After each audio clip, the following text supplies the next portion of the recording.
Ibadallah, le thème de cette khutbah aujourd'hui est les innovations et ses dangers. Le prophète sallallahu alayhi wa sallam nous a mis en garde contre les innovations. Bal sallallahu alayhi wa sallam, chaque vendredi, lorsqu'il faisait son prêche, il mettait en garde contre les innovations. Il disait wa iyyakum wa muhdathatil umur, et faites attention et prenez garde aux choses nouvellement inventées dans la religion. Fa inna kulla bid'atin dalal, car toute innovation est égarement. Wa kulla dalalatin finnar, et tout égarement mène au feu. Tout égarement, toutes les innovations. Toutes les innovations sont des égarements et tout égarement mène au feu. Il est rapporté d'après Al-Iyad ibn Al-Irbad ibn Sariyah radiyallahu anhu, il dit, un jour après la prière du Fajr, le prophète sallallahu alayhi wa sallam nous a fait une exhortation éloquente qui a fait pleurer les yeux et frémir les cœurs. Un homme a dit, certes ceci est l'exhortation de celui qui fait ses adieux.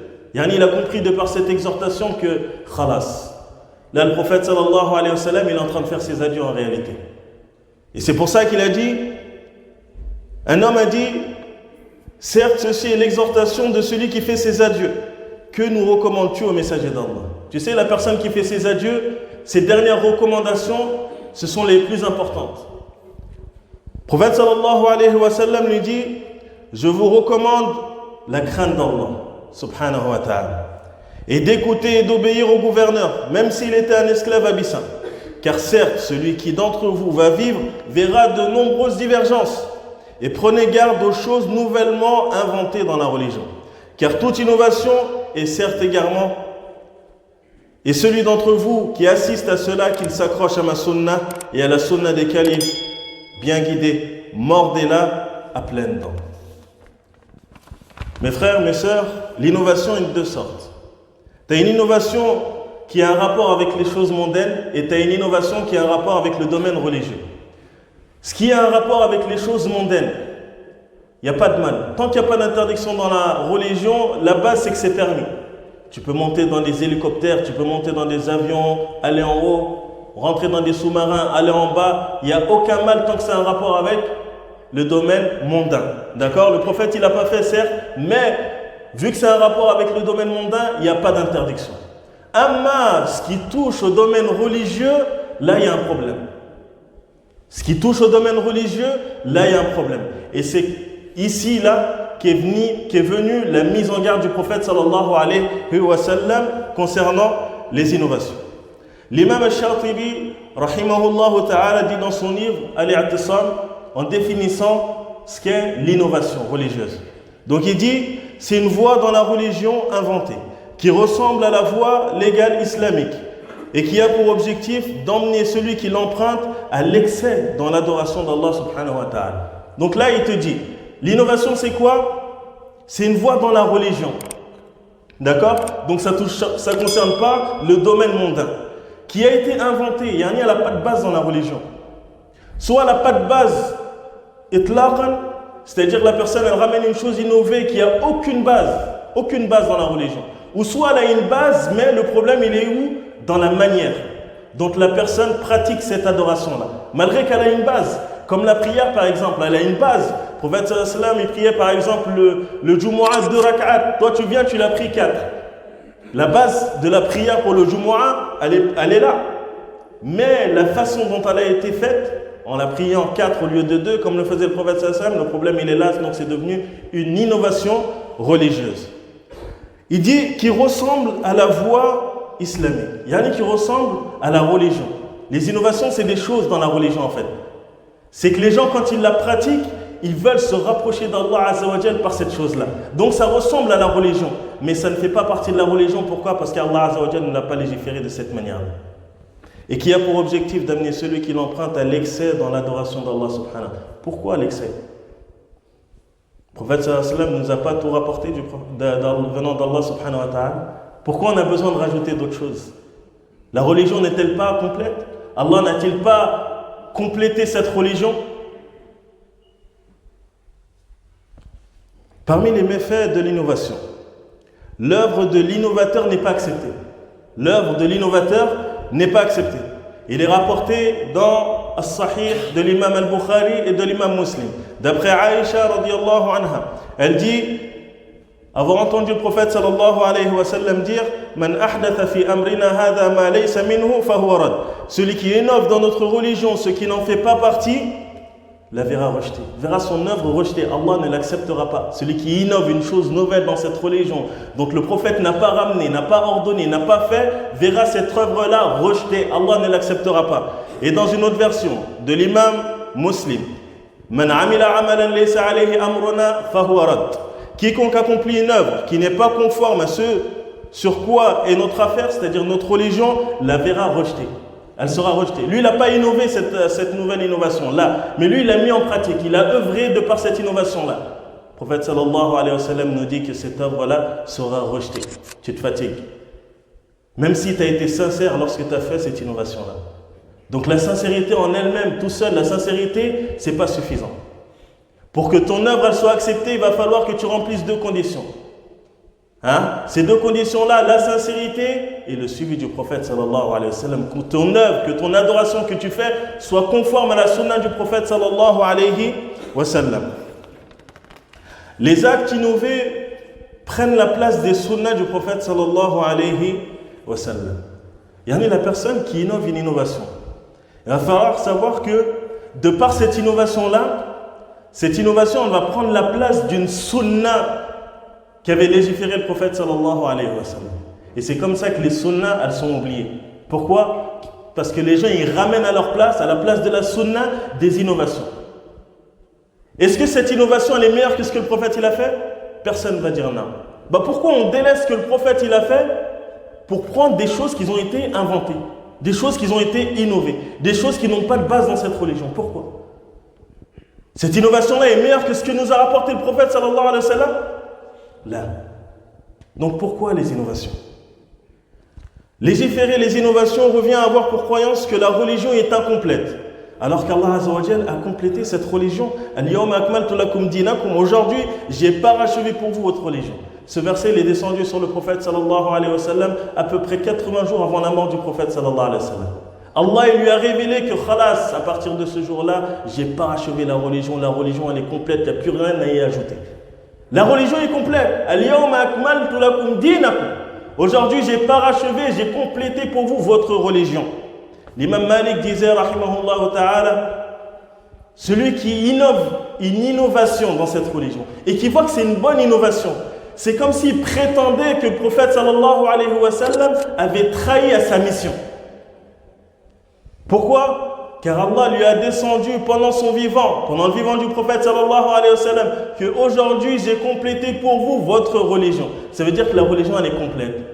Toi tu ramènes une innovation et tu vois que cette innovation-là, elle est bonne. Tu vois que c'est une bonne innovation. Donc c'est comme si le prophète il avait failli à sa mission. Car sa mission c'était de nous transmettre cette religion qui est complète.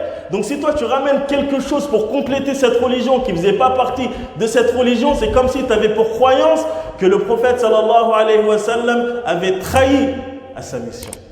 Et ça c'est du kufr. La personne qui a cette croyance-là est tombée dans la mécréance. Et pourtant quand tu vas demander à n'importe quel musulman, est-ce que la religion elle est complète? Il va dire naam, la religion est complète. Mais avec ça, c'est cette même personne-là que tu vas voir faire des innovations. Défendre les innovateurs et défendre les innovations. Alors qu'alhamdulillahi rabbil alamin, Allah il nous a facilité et il nous a complété cette religion. À cause des innovations, beaucoup de gens pensent que certaines choses font partie de la religion alors qu'en réalité, elles ne sont que des innovations qui n'ont aucune base dans cette noble religion. Yani l'innovation, elle est devenue sunna. Et la sunna est devenue innovation. Les gens, tu vas les voir pratiquer des œuvres, pour eux ça fait partie de la sunna. Alors que le prophète ne l'a pas fait, sallallahu alayhi wa sallam. Les compagnons ne l'ont pas fait, radiyallahu anhu. Tabi'in, wala tabi'in tabi'in. Donc pourquoi nous on va le faire? Tu vas te rapprocher d'Allah par des œuvres que le prophète n'a pas légiférées, que le prophète n'a pas fait.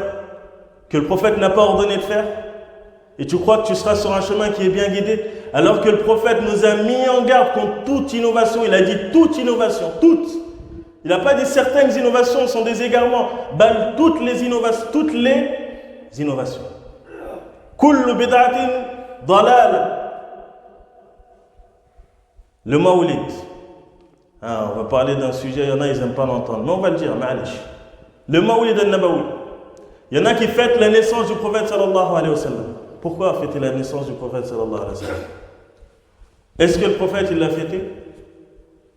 Est-ce que les compagnons, ils ont fêté la naissance du prophète sallallahu alayhi wa sallam? Est-ce que nous, on peut prétendre aimer le prophète sallallahu alayhi wa sallam plus que les compagnons? Oui, nous, on aime le prophète, c'est pour ça qu'on fête son anniversaire. Est-ce que les compagnons, ils ont fêté l'anniversaire du prophète sallallahu alayhi wa sallam? Est-ce que toi, tu aimes le prophète plus que ces compagnons-là? Est-ce que tu as compris la religion plus que les compagnons du prophète sallallahu alayhi wa sallam? Plus que les tabi'in, plus que les tabi'in, plus que le prophète lui-même? Et lorsque toi, tu accomplis cette œuvre-là, que tu fêtes la naissance du prophète sallallahu alayhi wa sallam, tu veux par cela l'adoration, tu veux te rapprocher d'Allah par cela. Sauf que l'adoration, tawqifiyya, tu t'arrêtes jusqu'à ce que te vienne la preuve que le prophète l'a fait ou que le prophète a ordonné de la faire et ensuite toi tu l'as fait. L'adoration c'est comme ça. L'adoration c'est le fait de te conformer au prophète sallallahu alayhi wa sallam dans tout ce que tu fais. Pourquoi tu pries comme tu pries? Car le prophète il priait comme ça. Pourquoi quand on va faire le hajj, on fait ce qu'on fait au hajj? Car le prophète il l'a fait de cette manière-là. Pourquoi quand on jeûne de la manière dont on jeûne? Car le prophète l'a fait comme ça. Donc toutes tes adorations, il va falloir que tu te conformes à qui? Au prophète sallallahu alayhi wa sallam. Et toi, tu as pour croyance que la meilleure des voies, c'est la voie du prophète sallallahu alayhi wa sallam. Tu as cette croyance-là au fond de toi. La meilleure des voies, c'est la voie du prophète sallallahu alayhi wa sallam. Wa khayrul huda, huda Muhammad sallallahu alayhi wa sallam. Mais avec ça, on dirait que la voie du prophète, elle ne te suffit pas. Pourquoi innover dans la religion? La voie du prophète ne te suffit pas? Qu'est-ce qui va te suffire si la sunna du prophète ne te suffit pas? Qu'est-ce qui va te suffire si ce qui a suffi aux compagnons ne t'a pas suffi? Rien ne te suffira. Donc la religion, c'est juste le suivi. Il n'y a rien d'autre à faire. قُلْ إِن كُنْتُمْ تُحِبُّونَ اللَّهَ فَاتَّبِعُونِي يُحْبِبُكُمُ اللَّهُ وَيَغْفِرْ لَكُمْ ذُنُوبَكُمْ. Allah il dit au prophète sallallahu alayhi wa sallam, dis-leur à ceux qui prétendent t'aimer, à ceux qui prétendent m'aimer. إِن كُنْتُمْ تُحِبُّونَ اللَّهَ, si vous prétendez aimer Allah sincèrement, فَاتَّبِعُونِي, suivez-moi. Qui? Le prophète sallallahu alayhi wa sallam. Suis le prophète sallallahu alayhi wa sallam. Yuhibbukumullah wa yaghfir lakum dhunubakum. Et ensuite, une fois que tu auras suivi le prophète sallallahu alayhi wa sallam, Allah t'aimera et pardonnera tes péchés. Les innovateurs sont privés de boire du bassin du prophète sallallahu alayhi wa sallam yawm al-qiyamah. Subhanallah. C'est-à-dire que la bid'a, les méfaits de la bid'a, ils ne sont pas restreints qu'à cette vie d'ici-bas, mais jusqu'à Yawm al-Qiyamah. Yawm al-Qiyamah, quand les gens ils auront soif, quand les gens de la communauté du prophète sallallahu alayhi wa sallam, ils vont aller voir le prophète sallallahu alayhi wa sallam auprès du bassin, pour aller boire de ce bassin-là. La personne qui boit de ce bassin-là, il n'aura plus jamais soif. Sauf que le prophète sallallahu alayhi wa sallam, il verra des gens qu'il va reconnaître, comme étant des gens de sa communauté. Et eux aussi vont reconnaître le prophète sallallahu alayhi wa sallam. Mais lorsqu'ils vont s'approcher, les anges, ils vont les mettre de côté. Le prophète sallallahu alayhi wa sallam, il va dire pourquoi, ya Allah, pourquoi on les met de côté? C'est des gens de ma communauté. Et ils vont dire innaka la tadri ma ahdathu ba'dak. Certes, tu ne sais pas ce qu'ils ont innové après toi. Et le prophète il dira sallallahu alayhi wa sallam fasuhqan suhqan liman baddala ba'di. Il dira que soient éloignés ceux qui ont innové après moi. L'innovation est aussi une cause de division. Car nous sommes censés tous être unis autour de la sunna du prophète sallallahu alayhi wa sallam. Mais les innovateurs ont créé la division au sein de la communauté. La sunna de base, elle est censée être là pour nous unir, tous ensemble. Quand on diverge sur quelque chose, on revient à quoi? Au livre d'Allah et à la sunna du prophète sallallahu alayhi wa sallam qui est censé nous unir sur une seule et même chose. Mais là, le fait de rendre les innovations halal, de rendre les innovations bonnes, en fait, est en train d'ouvrir une porte pour la séparation, pour que la communauté se divise, pour que les musulmans soient divisés entre eux, alors qu'ils sont censés être unis et réunis autour de la sunna du prophète sallallahu alayhi wa sallam. Et pour finir, quelques paroles de certains compagnons. Le compagnon Mu'adh ibn Jabal radiyallahu anhu a dit: prenez garde à ce qui a été innové, car certes ce qui a été innové est égarement. Ça, c'est ce qu'a compris les compagnons du prophète sallallahu alayhi wa sallam de l'affaire de l'innovation. Compagnon Abdullah ibn Omar, qui est le fils de Omar ibn al-Khattab, radiyallahu anhu, a dit: toute innovation est égarement, même si les gens la voient comme étant bonne. Il est connu, Ibn Omar, pour son suivi du prophète sallallahu à la lettre, sallallahu alayhi wa sallam. Compagnon Abdullah ibn Mas'ud, radiyallahu anhu, dit: suivez et n'innovez pas, car certes cela vous suffira de toute innovation et égarement. La religion, c'est le simple fait de suivre le prophète sallallahu alayhi wa sallam. Tu n'as rien à y ajouter, tu n'as rien à enlever. Ce que tu peux faire, fais-le parmi les adorations. Ce que tu peux pas faire, ce que tu ne peux pas faire, ma'alish. Mais ne va pas innover, ne va pas ramener des nouvelles choses qui ne faisaient pas partie de la religion au temps du prophète sallallahu alayhi wa sallam. Car la voie du prophète est la meilleure des voies. D'accord? Et Allah nous a ordonné de suivre le prophète sallallahu alayhi wa sallam. Et cette religion est complète, alhamdulillah. Donc on n'a rien besoin d'ajouter. Si toi tu as pour croyance que la meilleure des voies c'est la voie du prophète, pourquoi ne te suffit pas ce qui a suffi au prophète sallallahu alayhi wa sallam? Pourquoi tu veux rajouter des autres choses qui ne font pas partie de la religion? Donc il faut qu'on fasse attention aux innovations, qu'on délaisse ces innovations. On se fatigue pour rien à les faire. Allah n'accepte pas. C'est dans les nusus, c'est dans les textes, c'est dans ce qui a été rapporté du prophète sallallahu alayhi wa sallam. Et aussi faire attention, surtout les jeunes. Tu peux voir certaines personnes faire des innovations. C'est pas parce qu'une personne fait une innovation que tu peux te permettre de mal parler à cette personne-là. Surtout des fois, tu vas voir des gens qui sont âgés. Peut-être qu'il a vécu toute sa vie, il a entendu que ça c'était sunna, ou que ça faisait partie de la religion. Toi, tu viens, tu commences à le réprimander devant tout le monde d'une mauvaise manière. C'est pas comme ça qu'il faut faire les choses.